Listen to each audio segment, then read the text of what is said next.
माता की, भारत माता की, जंपेश्वर महाराज की, वो जंपेश्वर भगवान की। वंदे वंदे वंदे। भारतीय जनता पार्टी के करवट जिलाध्यक्ष श्री जानन सिंह भाटी जी, लोकप्रिय प्रत्याशी और विधायक भी हैं श्री बिहारी लाल बिश्नोई जी, मंच पर उपस्थित श्रीनिवास जवर जी, आत्माराम जी, कन्हैया लाल जी, आसकरण जी, मेघ सिंह जी, अनूप सिंह जी, राजाराम जी, रामदयाल मेघवाल जी, भारी संख्या में नोखा में उपस्थित मेरे नोखा विधानसभा क्षेत्र से उपस्थित सभी भाइयों और बहनों, इस पावन धरा को, जिस पावन धरा में गुरु जंबेश्वर भगवान की जो तपोस्थली है, वीर तेजाजी महाराज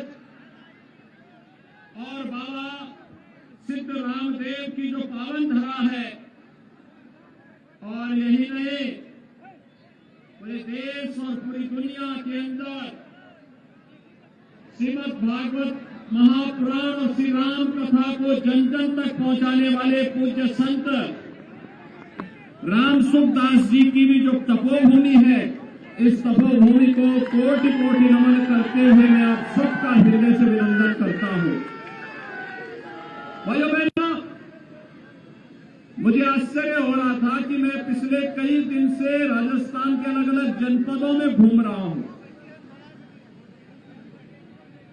और हम लोग तो जो एक बार बोल लेते हैं फिर उसको हर हाल में निभाते हैं। कांग्रेस के लोग अपनी हार को पक्का देख करके कल से अफवाह फैला रहे थे कि अब मैं यहां नहीं आ रहा हूं। अगर मुझे जो भी फोन करता, मैं कहता हूं मुझे नोखा जाना है, मेरी दूसरी सभा वहीं पे है, लेकिन लोग यहां ये लोग कहते थे कि नहीं आ रहे हैं। भाइयों बहनों, हम लोग तो प्रभु राम के भक्त हैं, और प्रभु राम के बारे में कहा जाता है, रघुकुल रीति सदा चली आई, प्राण जाए पर नोखा आने का जो वचन दिया था उसको पूरा करने के लिए एक बार फिर से मैं आपके बीच में यहां पर उपस्थित हूं। इस धरा को नमन करते हुए आप सबका मैं अभिनंदन करता हूं। भाइयों बहनों, 5 वर्ष कांग्रेस शासन के राजस्थान की दृष्टि बड़ी वेदना के हैं, पीड़ा के हैं, अव्यवस्था और अराजकता के हैं। ये पीड़ा, ये जो वेदना कांग्रेस ने राजस्थान वासियों को दी, जो राजस्थान अपने शौर्य के लिए, अपने पराक्रम के लिए, अपनी भक्ति के लिए, अपनी शक्ति के लिए, अपने आतिथ्य सत्कार के लिए, और यही नहीं, राजस्थान पूरी दुनिया के अंदर जितनी अच्छी मिठाई और नमकीन बनती है उसमें बीकानेर और राजस्थान का ही सबसे बड़ा योगदान है। उस राजस्थान को वेदना दी है कांग्रेस ने। भैया बहनों, जिस राजस्थान की परंपरा पर, गौरव पर, विरासत पर हम गौरव की अनुभूति करते हैं, राणा सांगा और महाराणा प्रताप की परंपरा पर कौन भारतीय है जो गौरव की अनुभूति न करता हो? महारानी पद्मिनी के जौहर पर कौन भारतीय है जो नतमस्तक न होता हो? मीराबाई के बारे में किसके मन में श्रद्धा का भाव पैदा न होता हो। और भाइयों बहनों, एक लंबी परंपरा सिद्धों की, योगियों की, गुरुओं की, संतों की इस राजस्थान ने देश को दी है। ये वही राजस्थान आज कांग्रेस सरकार की व्यवस्था अराजकता का शिकार बना है। राजस्थान में दंगे हो, राजस्थान भ्रष्टाचार के मामले में आज देश के अंदर नंबर 1 पर, महिला संबंधी अपराध में नंबर 1 पर, साइबर अपराध में नंबर 1 पर, महंगाई में नंबर 1 पर, डीजल और पेट्रोल पर वैट वसूलने वालों में सबसे ज्यादा ये राज्य यहां के नागरिकों से वैट वसूली कर रहा है। और युवाओं के जीवन के साथ खिलवाड़ करते हुए भी राजस्थान में सर्वाधिक पेपर लीक की घटनाएं राजस्थान के अंदर हो रही। भाइयों बहनों, याद करिए, अगर राजस्थान में बीजेपी की डबल इंजन की सरकार होती, ऐसा कभी नहीं होता, कभी नहीं होता। ये जो माफिया है भाइयों बहनों, ये जो माफिया है, इन्हीं माफियाओं के लिए हम लोगों ने यूपी में बुलडोजर का अनुसंधान किया है। ये इन्हीं माफियाओं के लिए, कोई खनन माफिया, कोई भू माफिया, कोई पशु माफिया, कोई नकल माफिया, कोई पेपर लीक का माफिया और कोई यहां पे संगठित अपराध में संलिप्त माफिया, ये सब सत्ता का संरक्षण प्राप्त कर लिए। कांग्रेस आज जब भारत दुनिया के अंदर अपना एक सम्मान बढ़ा रहा है, भारत की ताकत का एहसास प्रधानमंत्री मोदी जी के नेतृत्व में पूरी दुनिया कर रही है। कांग्रेस के समय में देश की स्थिति क्या थी? दुनिया के अंदर भारत कहीं जाता था, सम्मान नहीं होता था, भारत को गलत निगाहों से लोग देख रहे थे।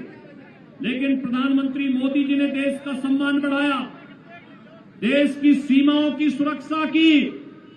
हमारे बीकापुर के नौजवान, बीकानेर के नौजवान, और यही नहीं, राजस्थान का नौजवान देश की सीमाओं की सुरक्षा करते करते अगर आवश्यकता पड़ी है तो मातृभूमि के लिए अपना बलिदान देने में कभी पीछे नहीं रहा है।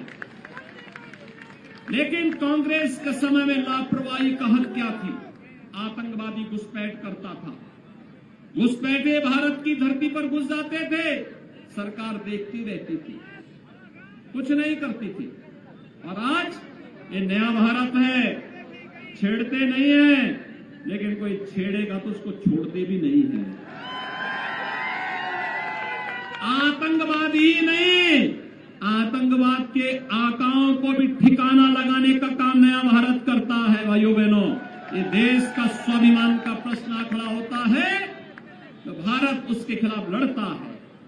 और इसीलिए आज आए हम आपसे आह्वान करने के लिए, एक तरफ भारत की बढ़ती हुई ताकत पूरी दुनिया के अंदर हम महसूस कर सकते हैं, दूसरी ओर कांग्रेस के द्वारा दी गई समस्याओं का समाधान। कांग्रेस ने आतंकवाद की समस्या दी, मोदी जी ने धारा 370 को समाप्त करके आतंकवाद की समस्या का समाधान का रास्ता दिया।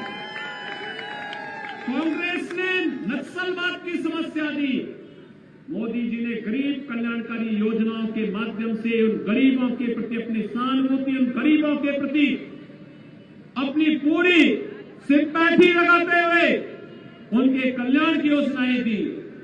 कांग्रेस ने अलगाववाद दिया, मोदी जी ने कनेक्टिविटी दी। आज विकास हो रहा है, वर्ल्ड क्लास कनेक्टिविटी, हाईवे बन रहे हैं, रेलवे बिछ रही है, वंदे भारत ट्रेन, अच्छी ट्रेन, वर्ल्ड क्लास ट्रेन चल रही है, एयरपोर्ट बन रहे हैं, एम्स, आईएम, आईआईटी, हर घर नल की योजना।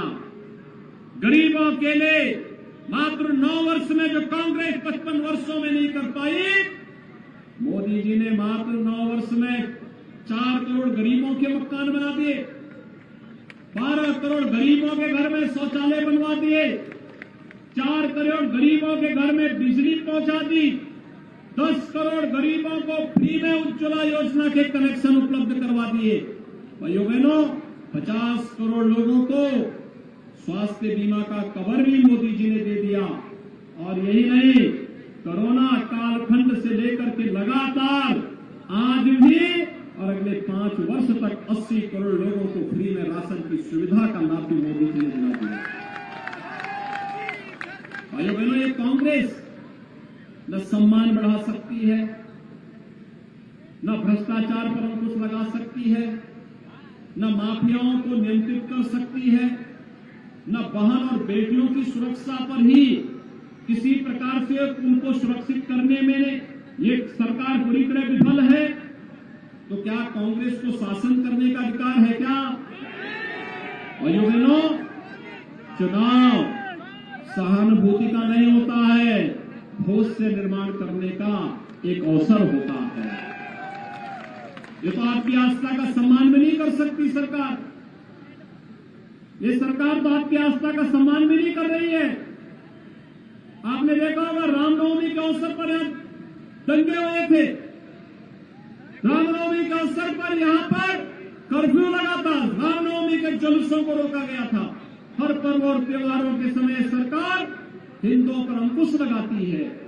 और इसलिए भाइयों बहनों, हम सब आपके पास आए हैं कहने के लिए, हम लोग बोलते कम है, करने में विश्वास करते हैं। और ये आपने देखा होगा,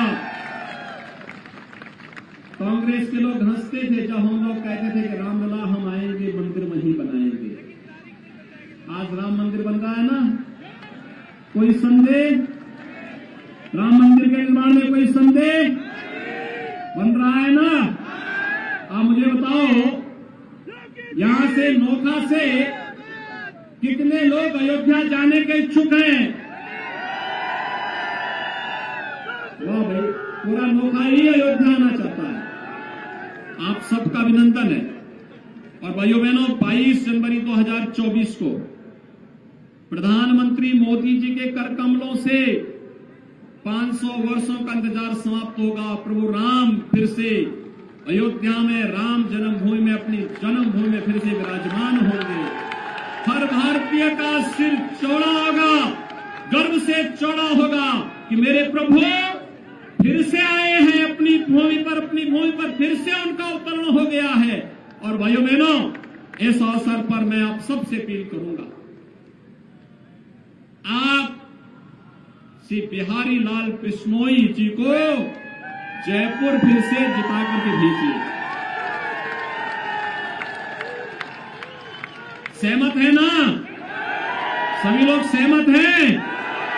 और भाइयों बहनों, मैं देखिए, आपके जो सांसद हैं, केंद्रीय मंत्री हैं श्री अर्जुन राम मेघवाल जी से भी और बिहारी लाल बिश्नोई जी से भी कहूंगा कि जनता जनार्दन का आशीर्वाद इन लोगों को मिले और प्रभु राम का आशीर्वाद आपको मिले। इसलिए नोखा के लोगों को लेकर के अयोध्या में लोग पधारे। 22 जनवरी के बाद तय है ना? सभी लोग सहमत हैं? सभी लोग सहमत हैं? मैं आश्वस्त होकर के जाऊंगा कि बिहारी लाल जी कमल चुनाव चिन्ह पर चुनाव जीत करके जा करके और जयपुर में शपथ लेंगे। सभी लोग सहमत हैं? सभी लोग? भाइयों, फिर आपने जो कहा उस वायदे को फिर हम लोग निभाएंगे। एक बार आप मेरे साथ बोलेंगे, जय श्री राम, जय जय श्री राम।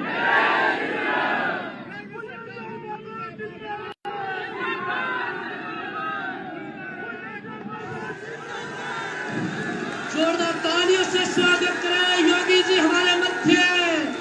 ये लाखों का हुजूम उमड़ पड़ा है योगी जी के स्वागत में।